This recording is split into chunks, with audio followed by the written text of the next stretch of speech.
প্রিয় দর্শক শ্রোতা মণ্ডলী, আসসালামু আলাইকুম আরহামাতুল্লাহ। সুপ্রিয় দর্শক, আজকে আপনাদেরকে জানাবো যে দুইভাবে স্ত্রীর সাথে সহবাস করলে আল্লাহর লানত আপনার উপর বর্ষিত হবে। তো অনেকেই জানে না এই বিষয়টি সম্পর্কে। তো যারা জানেন না তাদের জন্য আজকের এই ভিডিওটি অনেক গুরুত্বপূর্ণ। তো ভিডিওটি না টেনে সম্পূর্ণ দেখুন। তো প্রিয় দর্শক দেখুন, ইসলামে সহবাসের নিষিদ্ধ গুরুত্বপূর্ণ বিষয়, যেটি মেনে আমাদের সবাইকে চলতে হবে। ইসলামিক নিয়ম মেনে সহবাস করলে অনেক সওয়াব হয় এবং আল্লাহ তাআলা অনেক খুশি হয়ে যান। ভুলভাবে সহবাস করলে গুনাহ হবে। আমরা অনেকেই নিজের অজান্তেই গুনাহের কাজে করে ফেলি। সহবাস করার যেমন ইসলামী কিছু নিয়ম আছে, তেমন কিছু নিষেধাজ্ঞাও রয়েছে, যা আমাদের জানা অনেক জরুরি।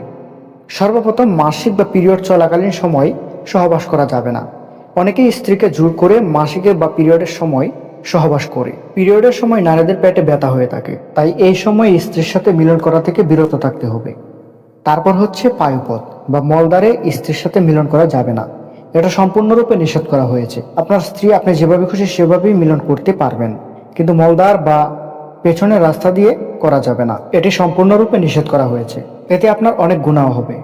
হাদিসে আছে, হযরত মুহাম্মদ সাল্লাল্লাহু আলাইহি সাল্লাম বলেছেন, যে ব্যক্তি স্ত্রীর সাথে মলদ্বারে সঙ্গম করলো, আল্লাহ তার দিকে দয়ার দৃষ্টিতে তাকান না। তাই এক্ষেত্রে আমাদের অনেক সতর্ক হতে হবে। তো প্রিয় দর্শক, আশা করছি আপনাদেরকে বোঝাতে পেরেছি।